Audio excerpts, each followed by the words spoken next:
If you use a Mac, you've been impacted by Lori Kaplan's work. Lori wrote and helped develop the original Macintosh Human Interface Guidelines in the 1980s, which had a huge impact on how software was developed on that platform and others in the intervening years. After a career path that included design leadership at many top tech companies, Lori is now head of design for cloud migrations at Atlassian. In our chat with Lori, we talk about how the Atlassian playbook helps both internal and external teams address design challenges. We also talk about the deep roots of cross-functional collaboration at the company, as well as Lori's perspective on how attitudes towards design have shifted in recent years across industries. So plug in your Mac Classic and get ready to listen to our chat with Lori. Thanks for listening. Support for Design Better comes from Gusto, who make running a small business easy. Get 3 months free at gusto.com/designbetter once you run your first payroll. Running a small business is hard work, especially all of the payroll, quarterly tax filing stuff, and HR things. I'd rather be focused on my business and my customers than dealing with the administrative duties. But Gusto makes it easy. They automated the complicated parts of running a business. With Gusto, I never miss federal or state payroll tax filings, and I love the time off requests and time tracking tools. Gusto even offers a small group health insurance option for nearly any budget. When you run into issues you need help with, their HR experts are ready to help. It's a very well-designed product, easy to use, and great emotional design that will put a smile on your face. Design Better listeners get 3 months free once they run their first payroll. Just go to gusto.com/designbetter. That's gusto.com/designbetter. I've worked with lots of search firms, both as a leader searching for new talent for my teams, and as an individual exploring new steps in my career. But I trust none more than Wirt & Company.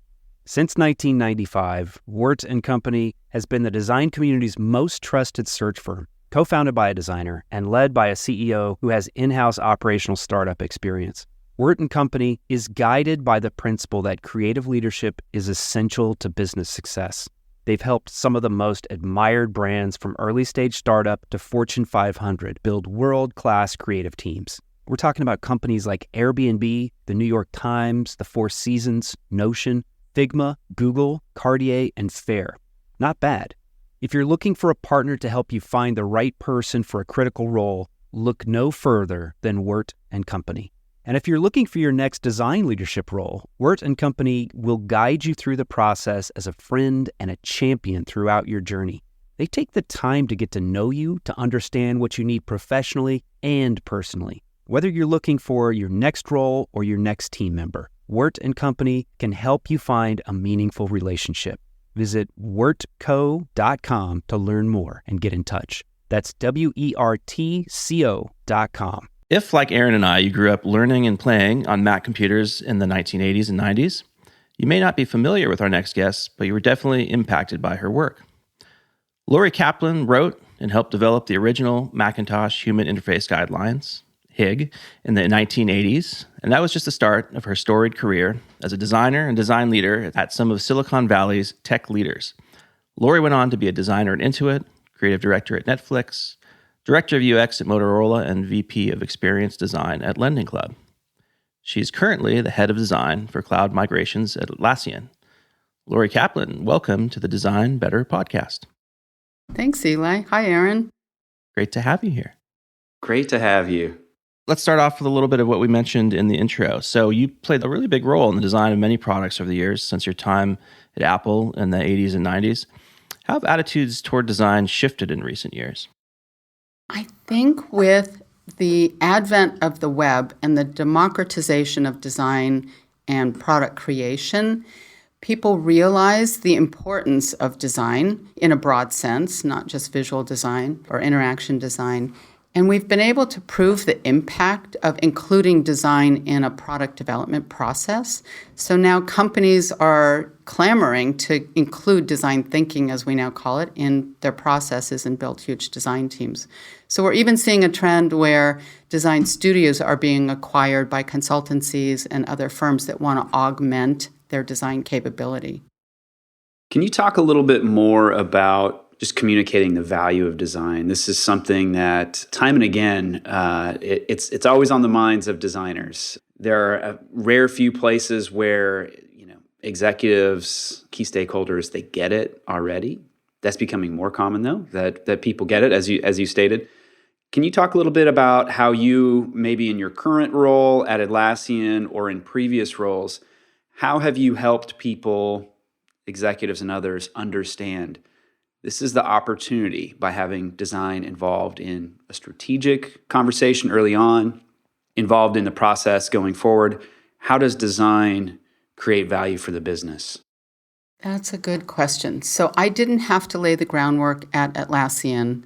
That has been done over the last 7 years by Jürgen Spengel and his team of design that existed when I joined a year and a half ago. They've done a ton of work on showing how products get better when you go through a design process. And in the past roles, what I've done to build buy-in for design is help people codify their thinking and express their thinking. So basically, if you can partner with somebody who wants to convince somebody to do something, and you can be the hands and mind for them and help them visualize what the experience could be, it's a much more powerful pitch than going in with just a business case. So I always take the path of how can I help you express your ideas, and through that kind of work from the inside, shaping the concepts and then taking it forward.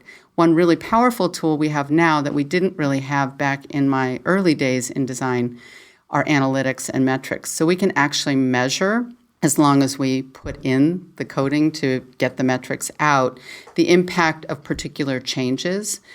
And a lot of people are doing A/B testing to do that. I think that's awesome. And you also need qualitative insights that go along with it. So you have to talk to people to understand why they did what they did, even if they do it in large numbers. So I think those are some ways. Be the boots on the ground and then measure what you do and look at the impact and retro all your work. Is there anything that you've recently worked on at Atlassian or you're currently working on where you could maybe unpack that a little bit more for us, where specific analytics have helped you understand the impact of your team, and then maybe how qualitative findings support that as well? Sure. I've been working on our cloud migration projects for a little more than a quarter. We have two sides of that environment, but on one side, we're building tools that help migrate data and users from our server on-prem hosted products to our cloud products. The project was well underway when I joined. We were about to launch an app, which is a plugin to our Confluence server product. And while we were building it, we also knew we wanted to understand if it was working or not. So there were some basic metrics put in. We also, before we launched, with our Insight and Analytics team, built a dashboard in Tableau. Once we launched, we were able to see how many people downloaded the app, how many people launched it, how many people migrated data. And so it's a regular activity that we come in the morning and we look and we see, wow, yesterday, people migrated 500 spaces. So we've gone in the course of 2 months from 0 to 11,000 plus Confluence spaces migrated. And we can see how they're going about it, where the drop-off is, where we released a new version of the app. And because we had embedded a version in the Confluence server, there was a glitch. We didn't upload the right files, and people were still using the previous version. We caught that very quickly because we could see on the dashboard, oh, people are still using that old version. Why is that? So we can see both the impact, and then we also track through our metrics support contacts, and we can see if once we launch the app, people are having trouble, more trouble or less trouble migrating. They were doing it using different functionality in the past, which was harder. So then we go and we talk to those people. In parallel, we have a research effort going on where we're doing a little bit higher level strategic research about why are people migrating, what do they need, and we marry that with what we're seeing in the tactical analytics to understand, are we making a difference? Do we need to course correct? Are we hitting the target? Are we seeing more contacts or fewer contacts? Are we seeing more people migrating or fewer? So we kind of look broadly. So we've had an opportunity to talk to a bunch of folks on your design team lately for an upcoming design genome report, which should be published by the time folks are listening to this. And your teams have some really interesting practices like sparring, and there's this product brain trust. Maybe you could talk a little bit from your perspective about what makes the workflow between designers and developers effective at Atlassian. I think what makes it effective is that we don't think of it just as a design-developer relationship. We work in a triad model, which is actually more like a quad or a pentad or a bigger team. So we work very cross-functionally here by design. What that means is for every project we do, we have a product manager, a designer, and a tech lead, and then we might have other people in those roles as well that make the broader team. And using the Atlassian playbook that you referred to in different plays, which are how we talk about how we do things and share the best practices across the org, we work through a pretty canonical flow that you would think of in product development, where we start with what is the customer problem we're solving? What is the business need to solve that problem? How are we going to go about it? How are we going to form a team? Do we have the right people? How long is it going to take? How urgent or important is it? How are we going to measure our success? And then we get down into the, okay, let's plan out what we're going to do. And of course, we're big Agile people, building tools that support Agile processes. So we work in Agile. Some people use Scrum, some people use Kanban. It's kind of up to the team, the local team, how they choose to operate. But then we go into a pretty dedicated sprint process to get to the outcomes that we are looking for. So in that process, designers have tickets to do design work, engineers have tickets to do engineering, product is looking at, are we doing the right thing in the right time, are we measuring it appropriately, getting all the resources we need, making sure that customers are part of the conversation. So we design, spar as you call it, which is really just another name for design critique. And we spar with other designers across teams. We spar with our development and product partners, leadership. So we do a lot of critique along the way. And so hopefully engineers are involved in the process as early as possible. Sometimes they're the ones who are initiating a project. And so that's how we kind of work in lockstep as we go along, all the way through initial idea to ship, learn, iterate. You mentioned the playbook that you use at Atlassian, and I've always been impressed with the playbook, that it's public and it's a way to share, this is the way that we work and solve problems, and what we see leads to success, because of course Atlassian's very focused on teamwork, collaboration, and has a great deal of expertise on these subjects. And you put the playbook out for the world to see, consume, and use themselves. Can you talk a little bit about, it's an interesting approach to just institutionalizing wisdom. We see this in the public, but how does it get used internally inside of Atlassian, and how does it shape your work? When a new employee onboards, we have a very methodical process about how we bring them up to speed to be successful at Atlassian. And Playbook is a part of their introduction to work at Atlassian. So we require everybody to read it, and then as we integrate people into the workflow, the playbook becomes part of it.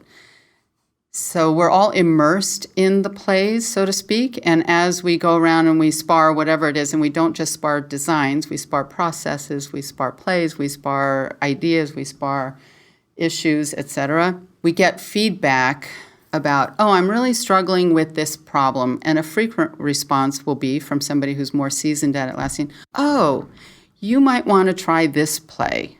And so that's how it's in the DNA of the company. In the language.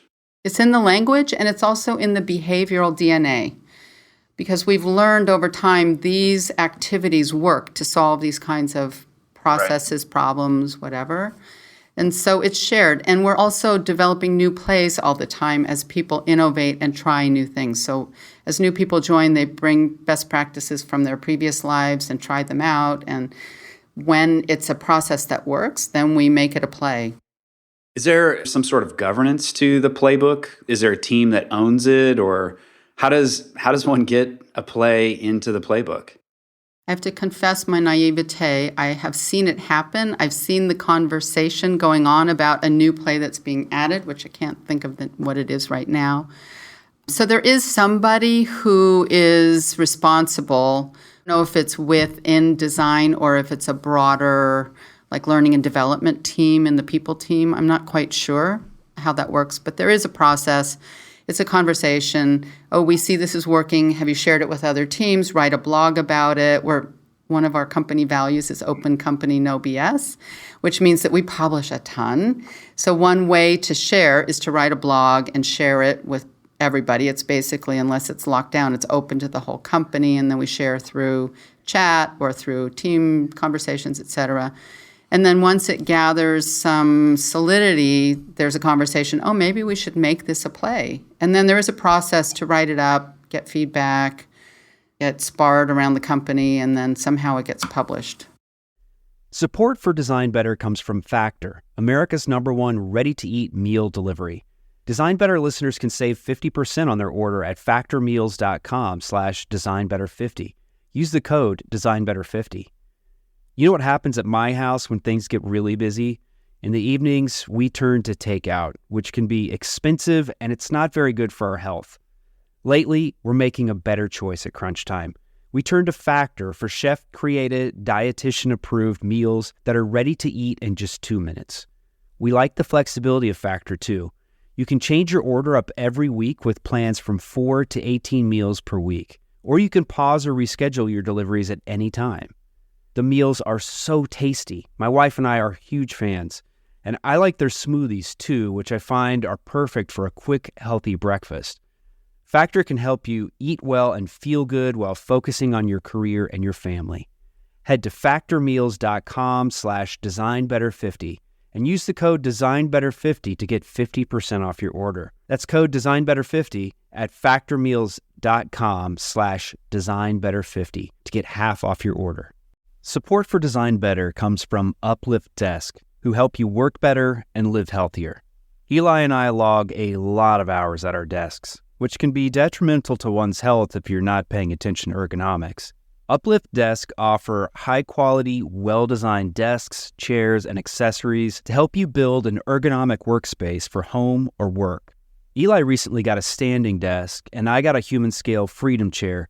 I've been dreaming about this chair for a long time, and I finally got one. I've already noticed a big change in my posture with this chair, and my body thanks me for it. Eli is logging a lot more hours standing than sitting these days, and he can make quick transitions with the flip of a switch. We love Uplift Desk, and we know that you will too. Design Better listeners can get a special deal by visiting upliftdesk.com and use the code DesignBetter at checkout for 5% off your order. You'll get free shipping, free returns, and an industry-leading 15-year warranty. Go to upliftdesk.com, use code DesignBetter, and get 5% off. Design a better workspace with Uplift Desk. Support for Design Better comes from Gusto, who make running a small business easy. Get 3 months free at gusto.com/designbetter once you run your first payroll. Running a small business is hard work, especially all of the payroll, quarterly tax filing stuff, and HR things. I'd rather be focused on my business and my customers than dealing with the administrative duties. But Gusto makes it easy. They automate the complicated parts of running a business. With Gusto, I never miss federal or state payroll tax filings, and I love the time off requests and time tracking tools. Gusto even offers a small group health insurance option for nearly any budget. When you run into issues you need help with, their HR experts are ready to help. It's a very well-designed product, easy to use, and great emotional design that will put a smile on your face. Design Better listeners get 3 months free once they run their first payroll. Just go to gusto.com/designbetter. That's gusto.com/designbetter. I think this is a really interesting space for other companies to consider.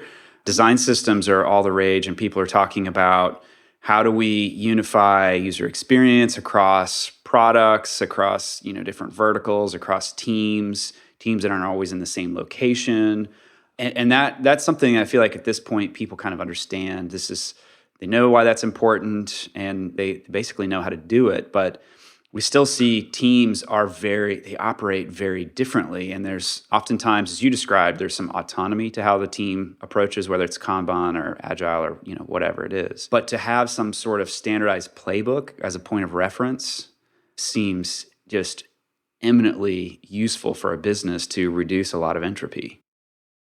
Oh, I totally agree. It's been very helpful coming into Atlassian because it helped me integrate into the Atlassian way. But it also, because it's a living, breathing document, enables me to contribute to it or to modify it or to personalize it for the situation and context I'm working in. So I think it's a great practice. That's cool. Do you have a print version of it, or is it only online? I don't have a print version of it. I think there may be. We collectively at Atlassian, but as you know, Alistair Simpson is one of our design janitors, started a Medium blog on design, and that has been published into a book. So maybe the playbook exists in a physical form. I don't know that it should, because that would capture it at a point in time. And then, as I said, we're always evolving it. So I think it's better as a living digital document. So one of the things that Jürgen mentioned when we spoke to him was that a superpower of the design team is, in his words, their ability to design across the seams of the organization, that they can have this view of the entire customer journey and help it be more coherent across the different products. And I'm curious how that relates to the kind of collaborative culture of Atlassian. And I wonder if you could compare the culture at Atlassian in that way to maybe some of the other places you've worked. I think it is a superpower, or a potential superpower, of all design teams, is to design across the seams. And I think that is one of the key roles that we play as designers, is to bring that customer view and the broad, complete customer journey into our work. I think it's easy to lose sight of it as you get deep into delivering on your personal mandate or your team mandate, whatever that is. So I think some of the playbook plays help us up level, like sparring. We have to spar across teams, and as we do that, we share, and that's an opportunity for designers to up level and say, wait, how does that experience fit into this customer journey?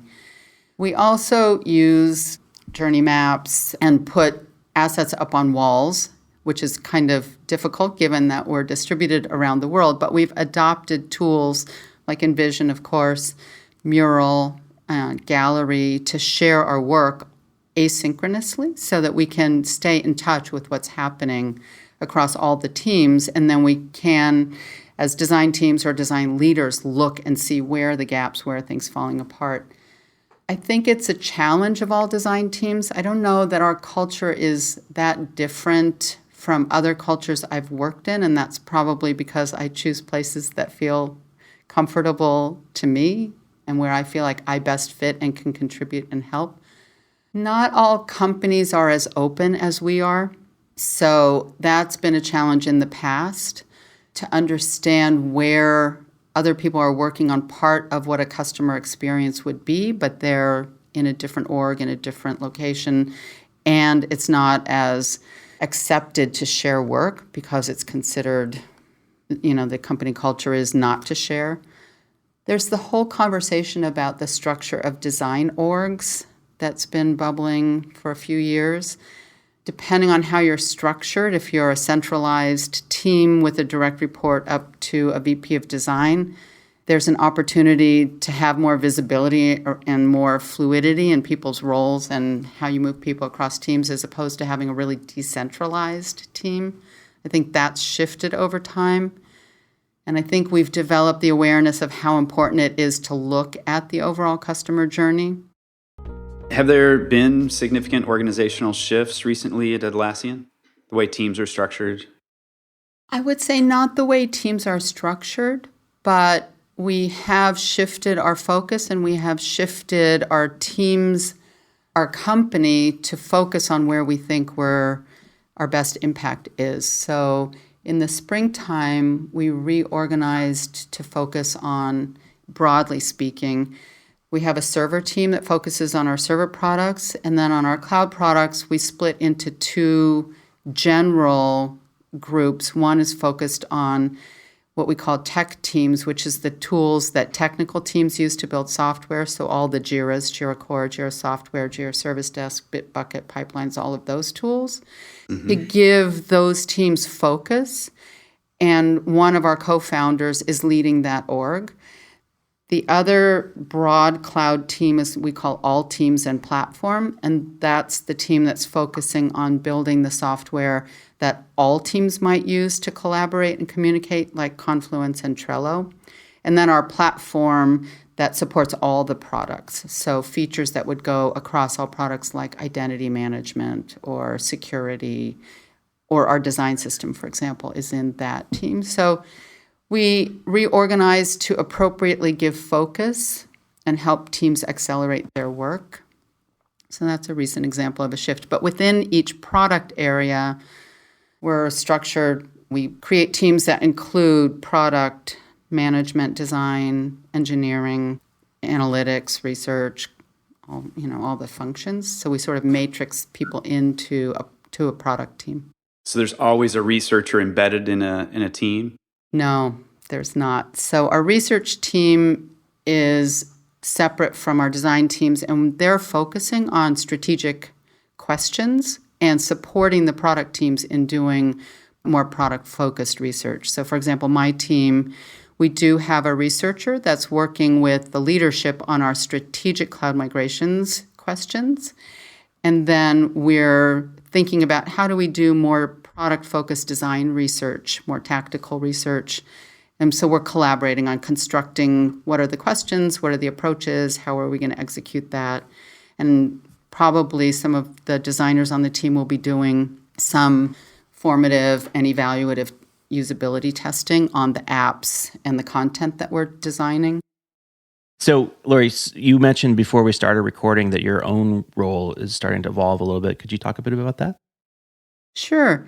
I've been leading the cloud migrations, content design, and design team, and now I'm expanding my role to include the buyer experience team, which means the people who design and build our Atlassian.com website, where customers come to learn about our products and sign up to get them.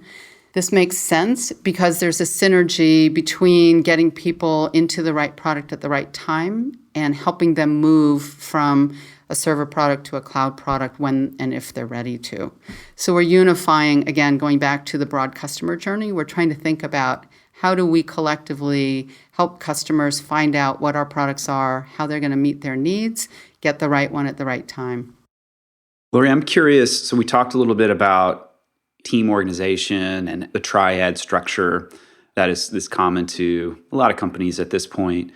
But could you talk to us a little bit, just thinking about things you've been working on lately? How does it work just getting these multiple perspectives involved in a project early on and just fostering collaboration, fluid, efficient collaboration between engineering, product, and design, and then presumably stakeholders like executives? Mm-hmm. I think it's always a challenge. And it's really profound for me to remember at the core, we're all humans. So we each bring ourselves, our whole selves to work every day. And sometimes that's easy, and sometimes there are things going on that create friction. So as a leader, I'm constantly thinking about how do I help these teams be their best? How do I remove roadblocks? How do I encourage collaboration? Fortunately, at Atlassian, this is our focus as a company. We try to make collaboration and communication for teams the best that it can possibly be. We have a process, a canonical process that, like I said, we can call it the double diamond or whatever, process flow you use. But basically, to kick off a project, there's a lot of leadership discussions about what are the right efforts that we should be doing, what are our company goals. We break that down into organizational objectives and key results, and then we break that down into what projects will meet those needs. As we identify a project and assemble a team, if it's not already functioning, we typically start with what we call a project poster, which is one of our plays. It's a document that the team puts together that identifies what customer problem we're solving, what business need does it have, what do we need to get this done, how long will it take, who are the people, what are our success metrics, what do we know about this? What data do we have? What data do we need? So we put that information together. And then within the team, we spar it and make sure that it makes sense. And then that gets presented to leadership and said, what do you think about this? We get feedback. And then from there, the team breaks into their functions to say, okay, now we're going to do this. How are we going to do it? And that's when we shift into more of the agile process, where whether you're using Scrum or Kanban, you organize your work in a backlog, and then we groom it, and we assign, people take tickets and start working. We have regular meetings where we talk about the project, agile ceremonies where we do retros after a sprint. And also plays. So we do retros and we do team health monitors, I think is an important way to surface where things are working well and where we need to apply some more thoughtfulness to our process. So I think that's how we learn how things are going. And then the team collaboratively identifies where are we a little bit sick, which is a funny way to think about things, but where are things not working as well as they could be? What help do they need? What do they want to try to make it better? And so with a cadence of constantly looking at how we're working and with the intent to make it better, I think that's how we engender the collaboration. Hey, Lori, I'm curious, it seems like from the outside that Atlassian has a lot of just process and operations buttoned up and figured out really well. I'm curious, does this feel similar in your experience to the way you've seen other teams run in different companies, or does this feel markedly different? What feels similar to me is that we've all been thinking about and working on how to work better. What's different at Atlassian is how people are thoughtful about it and how committed I believe we are as a company to putting the lens on how are we working and developing tools to support work. So I think in other companies, we're developing products. At Atlassian, our focus is developing products that help teams work better. So it gives another layer on top of it that I think is very helpful. I'm finding very helpful. So Atlassian was founded in Australia, headquartered in Australia. You get a chance to go out to Sydney pretty often from talking to you. It's a lovely city. Is there anything about the fact that the founders and a lot of the employees are from Australia that makes it unique, that kind of impacts the way the work is done there at Atlassian? There is a particular Australian ethos to the company that I'm learning, but I don't know that that's its unique flavor as much as what we're trying to accomplish and the goals of the company and the type of people who fit in the company, who we hire to our company values. And so you have to already be demonstrating those values in your previous work life, and we elicit that through our interview process. So again, I go back to the thoughtfulness of the company and the company mission and how we really live by what we set out to do and hold each other accountable for that as a key difference in what Atlassian is up to versus other companies. Plus, Aussies have a really fun way of talking that I'm learning about, so... Yes, they do. Yeah, I don't know. I mean, we're a global company. So even though it was started and founded in Australia, we have people from all over the world that are part of our company and our culture. And I think that adds to the specialness of our company.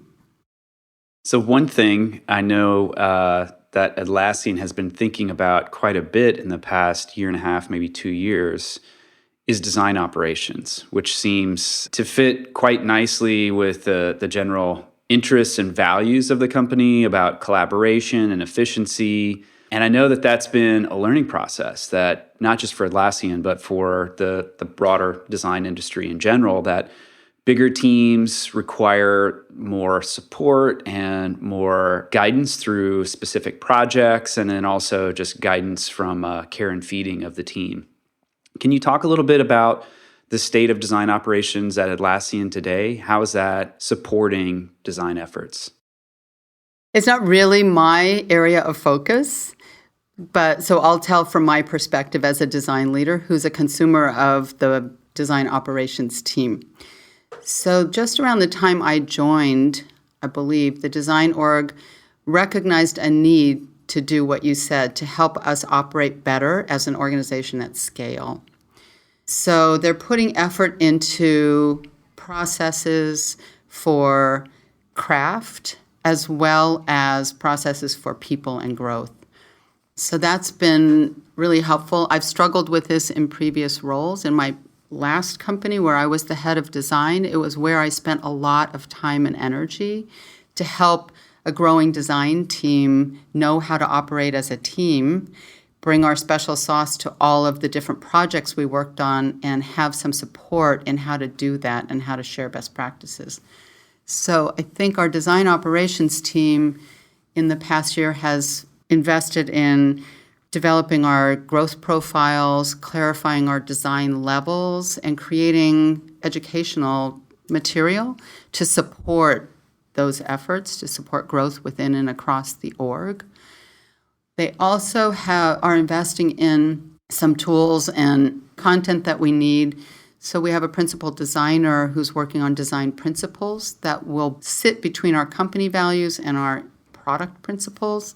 I think that's a tool that's going to be really helpful for us to, again, look at, are we making a difference? Is design making a difference? And how do we think about constructing Atlassian products that are consistent and usable and friendly and express our company values as well as how we want our customers to interact with each other.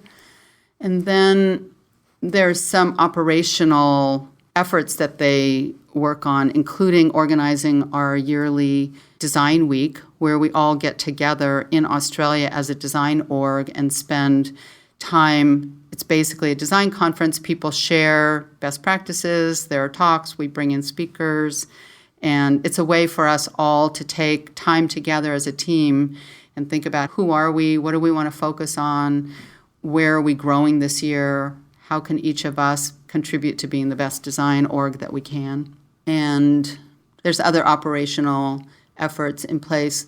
Looking at our onboarding processes is a current effort because we've heard from new hires over the last, I don't know how long, as long as I've been here, joining Atlassian can be super overwhelming. So we're having a conversation about how do we do that better? How do we get people in? How do we help them feel comfortable and be able to contribute as easily as possible? So there's some conflict created by our values, like open company, no BS, means we share a lot. When you join, there's so much content, and it's hard to know, do I spend all my time reading all the blogs? What's important to me at this phase of my career at Atlassian? How do I manage all of that? So that's another effort that the design ops team is looking at. How do we help people become involved in Atlassian and feel successful as early as possible? So, Lori, we got one more question for you, and we'll wrap it up. Speaking of reading, is there anything that you're reading right now that you're finding inspirational or finding inspiration elsewhere? Wow, I read a lot. So right now I'm listening in Audible to a book called The Big Store, which is about the history of Sears Roebuck. And it's a really interesting case study because it's an American business that's gone through all of the great success and all of the big challenges over the course of time. And there's a deep evaluation of leadership. And so I'm learning a lot about how that works and how that doesn't work from a lens of a different industry, e-commerce, which we're not necessarily in e-commerce. But that's fascinating. I've read a ton, not necessarily about design. I'm trying to think what I'm reading about design right now. I spent over the holidays some time reading a lot of articles about design leadership to think about how I can improve as a design leader, to learn from other people. But those were blogs and articles. We just shared with my expanded team, we did a workshop with design and product management, and we read some of Marty Kagan's Silicon Valley product principles about what makes good product teams, what makes bad product teams. I think that's really cool. Inspired is a book that I've been reading that's really good about how to think about innovation. And I love all the behavioral economics work, so I've been spending some time with that as well. Lori, thank you so much for joining us today. Always fun to talk to you and just hear what you're working on. I always learn something. Oh, thanks. So thanks so much for your time. Great to talk to you too always. Thanks so much.